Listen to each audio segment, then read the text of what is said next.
اللهم صل على محمد وآل محمد۔ عریضہ کیا؟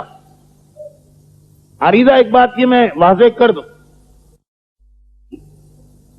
جو پہلا عریضہ ہمارے پاس روایتوں میں آیا خود مولا کائنات کا تھا کہ مولا نے حکم دیا اپنے صحابیوں کہ جب کوئی پریشانی ہو یہ عریضہ کاغذ پہ لکھ کے مٹی یا آٹے میں بند کر کے دریا میں ڈال۔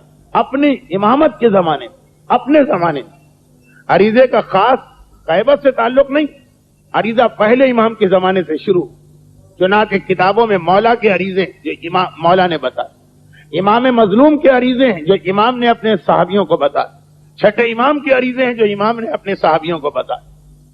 اور اس میں ایک جملہ تو بڑا عجیب ہے، ایک عریضہ کہ اس عریضے کو لکھ کے دریا میں ڈالو، اگر پھر بھی تمہاری حاجت پوری نہ ہو تو امام کہتے میں تم سے شرمندہ ہوں۔ یعنی عریضہ اس وقت سے چلا رہا، عریضہ اسی چیز کا ایک اعلان کہ ہم عالم اسلام کے سارے فرقے آخری زمانے میں آنے والے امام کو مانتے ہیں، مگر ہم میں اور باقی میں ایک فرق، سب کہتے ہیں کہ آخری زمانے میں ایک مہدی آئے گا، ہم بھی کہتے ہیں آئے گا، لیکن وہ کہتے ہیں وہ آئے گا بھی آخری زمانے میں اور پیدا بھی آخری زمانے میں ہوگا۔ ہم کہتے ہیں ظاہر آخری زمانے میں ہوگا، پیدا ہو چکا، اور جب پیدا ہو چکا تو بحیثیت اولی الامر اس وقت ہے۔ جب پیدا ہوا تھا 15 شعبان 255 ہجری، یہی آج کی رات، تو اس وقت اس کا بابا اولی الامر تھا، لیکن 8 ربیع الاول سن 260 ہجری سے ہمارا یہ امام جو ظاہر آخری زمانے میں ہوگا وہ اولی الامر بن چکا، ہو چکا، وہ اولی الامر۔ اولی الامر یعنی اس دنیا کے تمام امور اس کے ہاتھ میں۔ عریضہ ایک تو اپنی حاجت پیش کرنا امام تک، اس کے علاوہ اس عقیدے کا اظہار کہ ہم امام کو اولی الامر مانتے ہیں کہ یہ سارے جو دنیا کے امور ہمیں پتا کہ اللہ قادر مطلق ہے، مگر یہ سب امام کے ذریعے طے پاتے۔ تو عریضہ حاجت کے ساتھ عقیدے کا بھی اظہار، اور یہی وجہ کہ کسی روایت میں یہ نہیں لکھا ہے کہ 15 شعبان کو عریضہ ڈالا جائے۔ کیا لکھا؟ جب تمہیں کوئی مسئلہ پیش آئے، تحریری درخواست، کاغذ کے اوپر اپنی درخواست خدمت امام میں بھیج، چاہے 15 شعبان ہو کہ شوال ہو کہ محرم ہو کہ ربیع الاول ہو کہ رجب، لیکن اس وقت تو ہمیں عریضہ بھیجنا ہی ہے جو عریضے کی اصل تاریخ ہے۔ پریشان، مگر 15 شعبان کو اس لیے بھی عریضہ لکھنا کہ یہ عقیدہ ہمارے بچوں، ہماری عورتوں اور ہمارے مردوں کے ذہن میں تازہ ہوتے رہے۔ رسم نہ بنائیے، عقیدہ بنائیے۔ کیوں بھیج رہے ہیں یہ عریضہ؟ اس لیے کہ اولی الامر امام غائب، اور چاہے وہ غائب ہو لیکن سارے امور اسی کے ذریعے طے پا رہے ہیں۔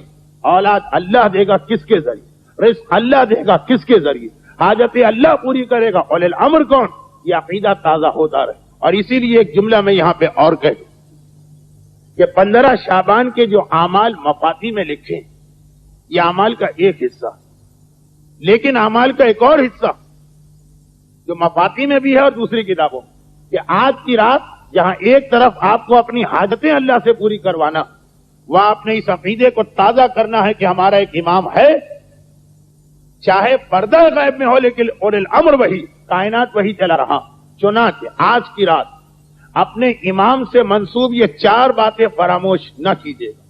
نمبر 1، دعائے ندبہ کا کوئی نہ کوئی وقت نکال کے آپ کو اس کو پڑھ لینا، وقت نہیں ہے کہ ایک ایک چیز کی تشریح کرو۔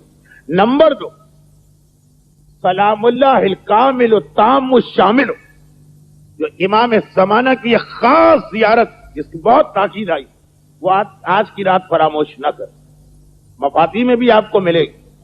اور تیسری چیز، زیارت آل یاسین، یہ زمانے کے امام کی ایک وہ زیارت جس کے بارے میں ان علماء نے یہ کہا۔ لیکن جو علماء ہیں ہمارے پاس اسلام میں علوم اتنے زیادہ، شاید ہی کوئی ایسا عالم ہو جو اسلام کے تمام علوم کا ماہر ہو۔ چنانچہ تقسیم کار ہو گیا، جو فقہ اور اصول کی لائن میں چلے جاتے ہیں وہ مرجع اور مجتہد کہلاتے ہیں، مگر قرآن ایک الگ موضوع ہے، مفسر کہلاتے ہیں، حدیث پہ ریسرچ ایک الگ موضوع ہے، محدث کہلاتے ہیں۔ اسی طرح بعض علماء کی زندگی کا مشن آخری امام کے حالات کی جستجو، اس پہ بھی بہت ساری کتابیں۔ ان کا یہ کہنا کہ زیارت آل یاسین وہ زیارت کہ جس زیارت کے پڑھنے سے ایک تو حق امام ادا ہوتا، جو باقی جو امام زمانہ کی زیارتیں ہیں اس سے حق ادا ہو. مگر جن جن لوگوں کو کبھی بھی امام زمانہ کی زیارت نصیب ہوئی ان میں 90% وہ تھے کہ جو زیارت آل یاسین پڑھا کرتے تھے. یہ ریسرچ کی ہے ان علماء نے کہ زیارت آل یاسین پڑھا کرتے تھے. زیارت کے 2 فائدے, ورنہ تو جو روزانہ کی نماز کے بعد آپ زیارت پڑھتے وہ بھی ایک صحیح عمل اور مستحب عمل, حق کا امام ادا, لیکن زیارت آل یاسین وہ جو اس کے ساتھ دوسرا فائدہ امام کی زیارت کے دلواتی. کبھی حیرت ہوتی ہے کہ تاریخ کی کتابوں میں بہت سارے لوگوں کا ذکر ہے جن کو زیارت ملی, ہمیں کیوں نہیں ملتی؟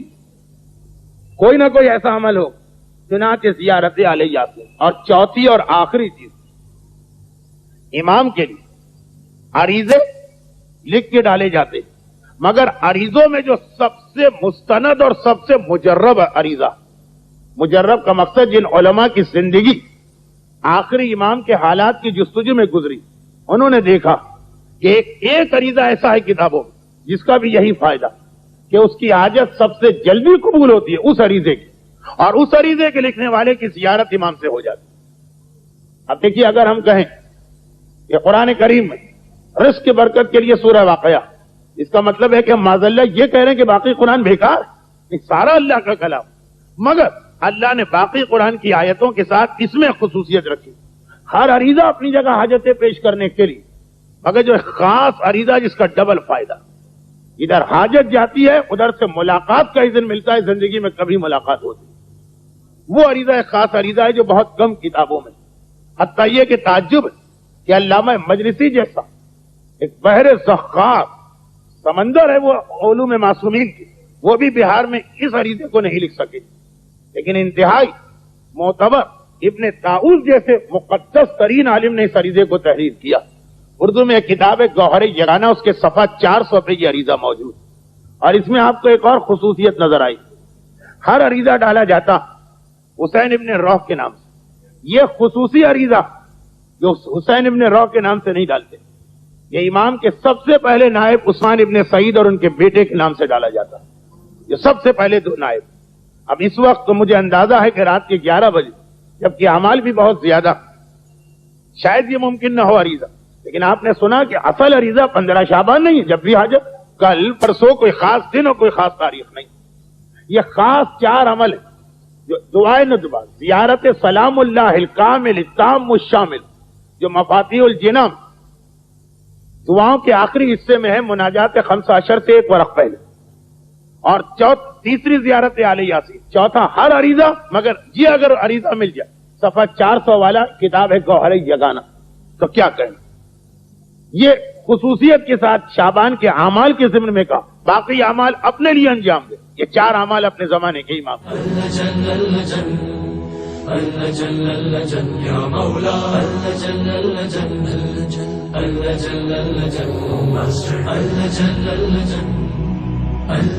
يا صاحب السماء